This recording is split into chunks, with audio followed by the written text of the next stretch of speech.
In this video, I'll show you how to use Figma Make to go from an idea to a working prototype, then refine it and get early feedback and finally share it with developers along with the usable code. So this is a practical walkthrough, so let's start from the scratch. Once you open Figma Make, you have two ways to start.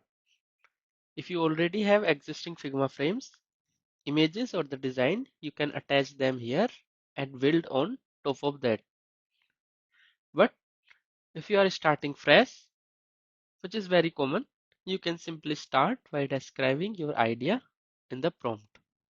One important thing to remember, that is the quality of your prototype depends heavily on the quality of your prompt. So if you are starting fresh, your base prototype is completely depend on your first prompt you will provide. So you should always be precise and detailed. For example, what kind of application this is, who the user persona is. For this demo, I have only provided minimal UI features like login screen, navigation area, and user profile. As soon as you will click on the send button, a new Figma Make editor screen will appear. While the AI is generating the prototype, let me quickly walk you through the important areas of Figma Make. So first, this is the preview section. This is where you will see the working prototype. It's not the static screens, but the actual interactive UI. Now, this is the reasoning section.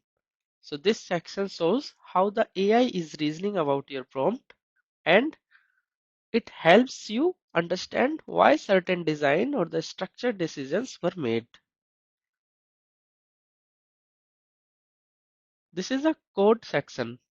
So Figma Make generates real code behind the UI. It's not the prototype code. This code can later be shared with the developers or exported. From here, you can see your AI credits and the balance. So this is the free account. So I only have 150 credits per day. You can utilize it and you can learn with the help of these free credits. Now coming to the prompt section. So this is the most important section of your Figma Make editor. So from here, you can update your prompt, refine the existing UI, attach the images or the Figma frames, or you can ask AI to modify the specific parts of the prototype by using the point and edit button. Now the prototype is ready. Let's walk through what Figma Make has generated. So this is the login screen which we have asked, and here because it is a demo screen, we can use any email or the password to log in. But on this screen, if I'll provide empty inputs, the input validation is intact and we got the error. So I'm just providing some test credentials here and click on sign in. So notice that this is already a multi-step flow. I didn't manually design each screens. The flow is already connected. Let's click on the preview button. So here, this is a well-designed website which is having dashboard, analytics, user report, and billing sections. So based on our context, as I have already told, we have provided this to create a dashboard for software as a service application. So it has generated some pages which we have not asked it, like notification screens, setting screens, report screen, and the billing sections. So buy it based on using the AI and refine it. Now let's switch to the code section. Here you can see the structure of the generated code. So this is not just a visual mockup, this is the real structure behind this prototype. Developers can use this as a strong starting point instead of rebuilding everything from the scratch. Also, your backend team also can integrate their code once you will share this entire code to the developers. So once this base prototype is ready, the next step is the refinement. So Don't worry, you don't regenerate everything. You simply point to a specific area and refine it using the prompt. So let's see how it can be. So from the prompt section, click on the point and edit tool. With the help of this tool, you can select any element of your prototype, and here you can modify in two ways. So first I'll explain the manual edit mode.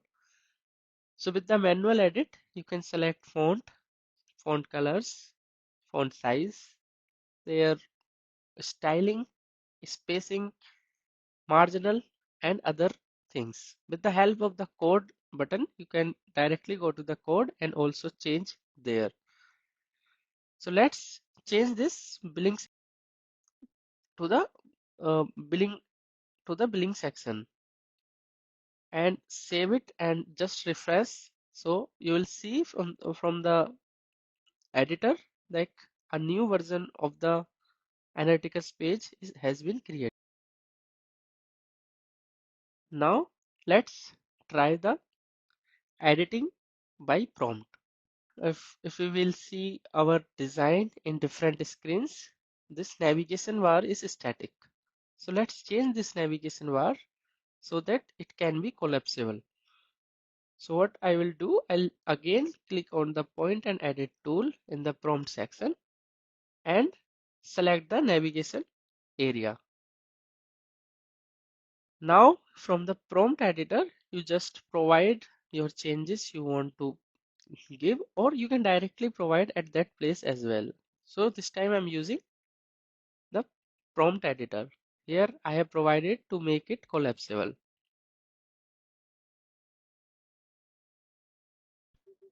In few seconds, a new version has been generated and our navigation bar is collapsible.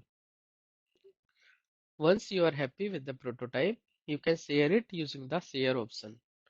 This link can be shared with the clients, customers, product management, or any other stakeholders. They can interact with the prototype and leave the feedback. So this helps you get feedback before the development even starts, which saves a lot of time and the rework. Once the prototype is finalized after the feedback, the same work can be handed over to the developers. So you can export the code directly using this export option from the code section or integrate with the tools like GitHub and the Superbase. This code can then be reused and extended for the further front-end and back-end integrations based on your requirement. So this makes the transition from the prototype to the development much smoother.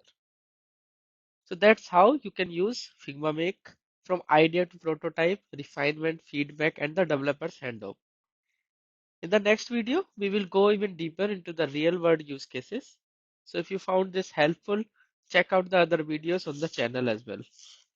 And soon I'm going to upload a new video on builder.io where we will compare